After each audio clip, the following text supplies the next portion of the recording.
Thank you. Thank you. Thank you very much. I'd like to start out by saying congratulations to the organizer of FM4. This has really been a spectacular gathering, and you should all appreciate that. 34 years ago, when we started the chapter, we had a hard time scraping together 10 people who had ever heard of facility management, even as a concept. So we've come a long way. There has been an explosion in the world of real estate technology. And any of you who have been to any of the MIT Media Lab presentations know that there are now literally thousands of applications that do amazing things that's transforming all of our professions in different ways.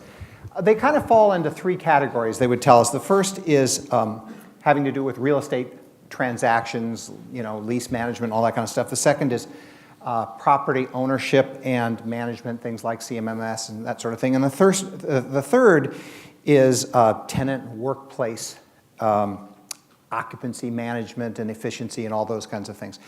When we started out with the design of PTC's new headquarters, our intent, John's intent, was to incorporate all of the best technologies into this fabulous new workplace because that's what they do.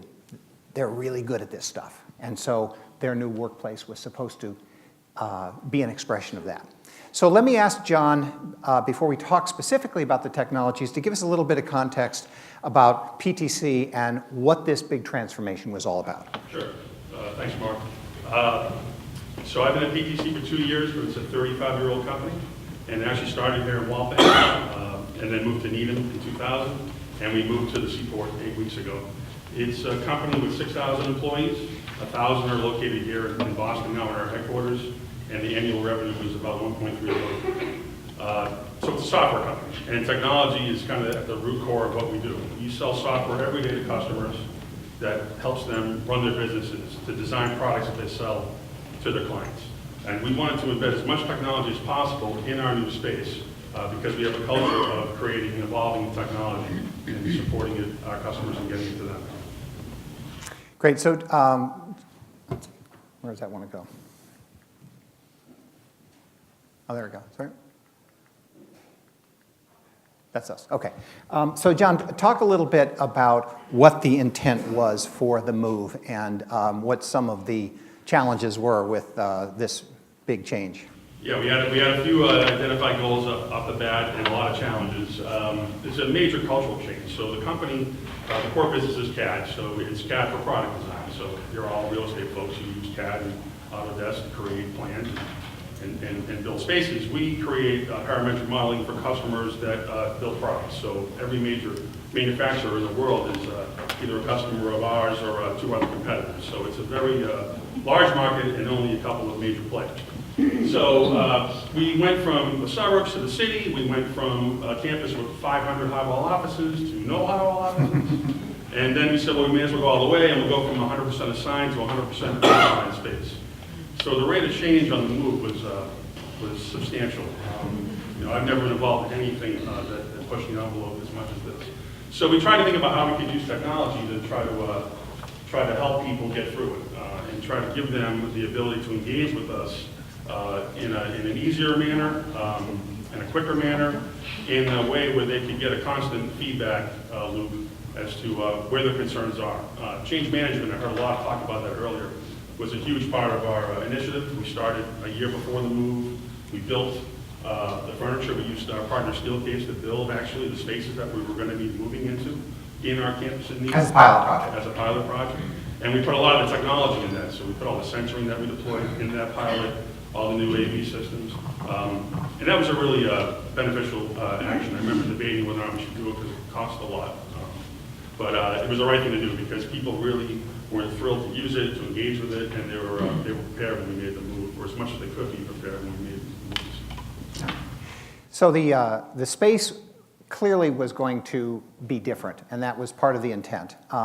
Let's talk for a second about what it is that, what kinds of technologies we saw as being opportunities. And Eric, you can represent both your company and also the others that we were talking about. Yeah, so I'm the co-founder and CEO of CrowdComfort. We're a Boston-based real estate technology company. I've been involved in building energy technologies for about 20 years. I spent a lot of time trying to put sensors in buildings or pull data out of existing control systems. And around 2013, my co-founder Kevin over here is back there. We both kind of came to the same conclusion at the same time, that there was all this emphasis on the sensors and control side of the IoT, as they call it, but very little emphasis on the human side. So we set out to create CrowdComfort as a way to engage occupants in a new way, to bring the ease of use of consumer-facing technologies into the workplace.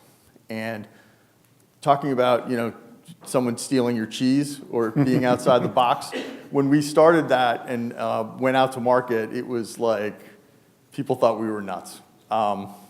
It was like, you're going to turn the keys to the asylum over to the inmates with a way to report that's as easy to use as, say, Waze for reporting a cop ahead. We got a few big companies on board. General Electric was our first paying customer. And today, we have 17 Fortune 500 companies that use our solution. It clearly works, delivers a lot of benefit, efficiency, it improves the communication process. So we're thrilled to have the opportunity to launch at this site. PTC is a thought-leading company in the IoT business. So we look at it and say, we bring the human side of the IoT into the equation. These guys do everything with sensors and data that is very excited to be part of. I would say in terms of different solutions that are incorporated, you guys have brought in ways to improve space utilization, adding sensors at the desk level and the room level. Steelcase is delivering Workplace Advisor, has a solution for that. But yeah, there's a lot more to talk about in terms of all the technologies that went in. But yeah, John, talk a little bit about how the Workplace Advisor is changing the way people use the space. Sure. So Workplace Advisor, we have sensoring in all of our huddle rooms, our conference rooms, also our open collaboration areas, and they have a sensor on every one of those work tables. So because it's 100% unassigned, you can get past some of the issues around censoring people, right? When I first started talking about it for the move, it's like, no, you can't put a sensor. Like, I don't want people to know when I'm in the office. And people, no, we're not going to know that it's your seat. You're just going to know what neighborhood you're in. So I'm part of the finance org. I sit on the finance floor, and I come in every day and I take whatever seat's available. I typically go to the same seat, but no disclosure. But no one knows that. You allow that? Yeah, I break the rule already. So that gives us a whole bunch of data about what the utilization is, not in the building as a whole or even on the floor, but by department, because we know what neighborhood you're in.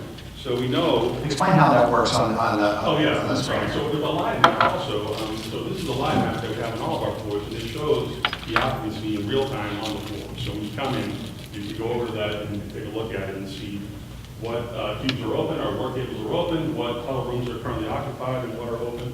So you can get a quick view of what's happening on the floor itself. And then you push the utilization reports on all the rooms. So if you're a facility manager, you go to the open plan, there's no offices anymore, I'll never be able to find a huddle room. And we have real-time data that we can use per room at the room level to kind of combat some of those perceptions that we have from our customers. And you did get some of that. Oh yeah, right off the bat, the second day. Because everybody comes into the new headquarters the first week, right? So we knew we were going to have a challenge there. And we can do all the training with the software as well, so we can see things start to stabilize. And what's really exciting to me is that we're at a quarter now, which is a software company. It's crazy. We're going to have all these deals come in this week. So our finance team is at 100%, maximization in terms of everyone's coming in. So we were able to flex out of their space into the IT space this week and give them 12 more desks, just because we know that IT can spare them and we know that we're going to need them. So with the unassigned plan and the utilization data, you can adjust space allocations on the fly based on the need. So we concluded as a result of this process that we went through in a collaborative think session with the folks from the MIT Real Estate Lab that we really need to focus on kind of three aspects of software for PTC's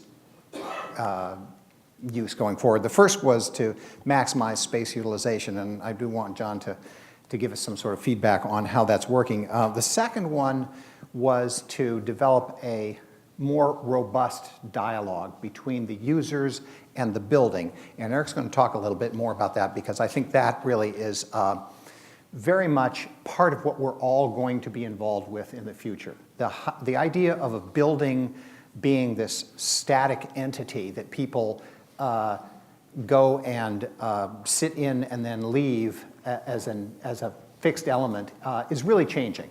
And it's becoming, the buildings are almost becoming organic in the sense that they can react to the way people's needs are expressed to them. And then the third really is how PTC is going to be working in the future to engage with its partners in some of these exciting new technologies. Anyway, so you've seen the way that part of it works. There are, as John said, there are sensors in all parts of the building so that you really can track whether or not people are maximizing its utilization. And you did get some folks saying that the space was completely full, right? Right, so we could use that data and show that to them. And there are other features as well that we haven't enabled yet. So we can go into a system where you book a huddle room and you don't go in there in the first 10 minutes, you can open up again and be brought out to everywhere, right? So we haven't activated that, but we will. And with the data, it's very powerful when you can show that to folks and let them really know what's happening. So if you come in at Wednesday between 10 and 1, and you haven't booked a room yet, you're probably going to have a challenge getting a room. But if you look at the totality and the availability of space, there's more than enough. So sharing that information really hasn't been confrontational. People love to see the data and love to know that we're tracking it, and they want to know about it. So I think I'd like to get to a point where I provide all this data to everyone. Right? I don't see the downside of that, which I have to say that's an evolution for me. When I started in corporate real estate, like, no, you can't tell anybody what the actual occupancy is. It's the weaponizer, right? They need more space because they're increasing. Now I've totally done 180, and I think there's power in providing this information to our customers and showing it. Well, you've also learned that you need to get them used to operating in this new environment too, relative to what they do with their personal stuff. Right, that's a great point. So, we've gone to this activity-based design, and we still have people coming in with the traditional mindset that, okay, here's my desk, I'm going to be here today. Even though they may be in meetings for 7 hours, and they may just drop their stuff at 9 o'clock and come back at 6. Well, they've taken that desk up all day, but they've never been in it. So we still have to reinforce the strategy of how they should be working. They should be going to a touchdown location. So we have a bunch of touchdowns. If you're not going to be at a table with 2 monitors working for more than half the day, you really should be going to a touchdown. You're just pulling out your machine, and you can leave it there, but you shouldn't be taking a permanent seat if you're not going to be at your desk. So we can see the data with the Workplace Advisor. We can see the occupancy, who's come in and taken a seat, but then we can see the efficiency. So we can actually get a different metric to know, okay, these eight tables are occupied all day long, but at any one time, the average is 2 people are there. So there's another metric that we can use to try to manage. That's very low now, so people are doing that, but I'd like to see the utilization of the occupancy go up over time as we try to educate people about how they should use the space. So as you moved from an environment with 60% offices to one with 0 offices, how's the reaction been? Well, it was really tough at first. When we announced it, we were in Needham. There was a crisis. And honestly, I mean, you guys are all in business, right? It never would have worked if our CEO wasn't at the front of it. And I'm pretty good at what I do, but he was out front saying, "This is what we're going to do. I'm going to give up my office. I'm going to have the same desk that you have." And he just kept reinforcing that over and over again. And I had the inevitable, around the back stair thing going on at the end. That won't work for R&D, and he held firm. So it became, after the protest, there was kind of they accepted it, but they didn't like it, and then we moved, and now, of course, we're getting all kinds of positive feedback about, I see my colleagues I never saw before, all this type of informal collaboration happening. I see people working in teams, moving tables. The tables are freestanding tables, so you can move it within the spine. So I see people doing interesting things with that. So it's really been a 180 from where we were. At first, though, the sky was falling, especially with the unassigned. I really thought going from offices to open plan would be the big issue. But I think people had heard that other people were going that way, and that's not a new concept, right? We're probably one of the last to the party. It was the idea of not having an assigned location every day that was really created a lot of stress, especially for your R&D groups. Groups where you're working at a desk all day long. Those are the folks that really have the biggest stress about it. Well, it seems to me that part of the way of getting over that hurdle is allowing people a voice. And Eric, why don't you talk a little bit about how successful that part of the initiative has been? Yeah, and there's a lot of talk about employee experience in today's world. As probably all of you know, tight labor markets, you're trying to compete for talent, have the best space that you can. And the traditional way of dealing with that is to design really cool spaces with cool furniture that look great, which is what Marc does every day. But in today's world, people are walking in the door with an expectation that in 2 clicks they can do anything. And what we're looking to do is give that employee an easy place to go to deliver any kind of information, whether it's something they want or need, or whether they see or smell something, or hear something, or feel something like thermal comfort. Give them one place to go to do that. Now, when you look at Fortune 500 companies, who are our traditional clients, they have different functions for all different types of, or different groups of people for different types of functions. So the real estate team has a CMMS system, which we heard about this morning. The IT team has another system for booking IT-related issues. There's a concierge system. There's safety. These are all different groups within giant corporations, and for an employee to know where to go and navigate all those different systems is impossible. So it doesn't happen, and what ends up happening is it creates this communication chaos.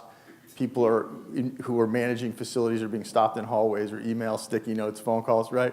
A lot of shaking heads. This is what happens. And even in the most advanced spaces, things can impact experience, even though it's like the most cool advanced thing. And it's interesting, we just recently launched our system, and we've already identified several trends within the space. One is related to the lighting in the building. Part of it's educational, part of it's lights are flickering. The other is furniture related, but why don't we talk about, or give your feedback on the lighting? Sure, so the lighting was really interesting because we have, the base lighting has a daylight sensor, so it automates based on the light coming into the space. So we didn't educate people properly, that's on us. And they're putting out tickets saying, the lights are dim, why are the lights dim? Right? So they think it's a material regulation problem. So, okay, well, we need to educate people about how the system really works. On the furniture, they found a whole bunch of issues around the booths that we put in the phone booths, right?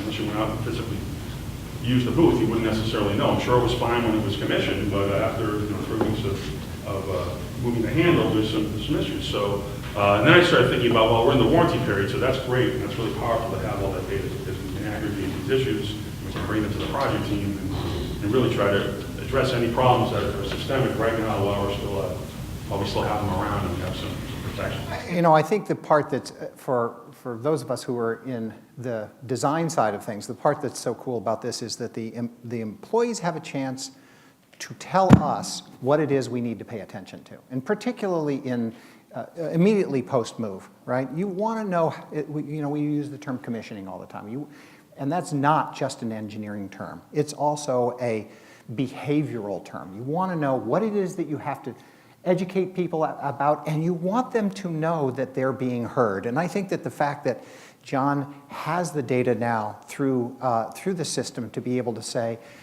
those people on that side of the building are regularly cold or warm in the morning. That's a trend. We need to pay attention to that. When you put in a ticket, it responds back to the users and says, we heard you, and this is going to be taken care of by a certain time. So this kind of dialogue with the building that you're in and with the people who are in charge of management, I think is really the exciting part of where we're headed in terms of managing and responding to the people in the space.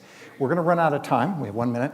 John, talk for a second, if you will, about what happens next with PTC and the world of technology and IoT and AR. Sure, so one of the main goals of the project was to build this customer experience center that you see. So we've all probably managed customer briefing centers. In my former life, it was a really nice space with mahogany and a nice conference room and really good food.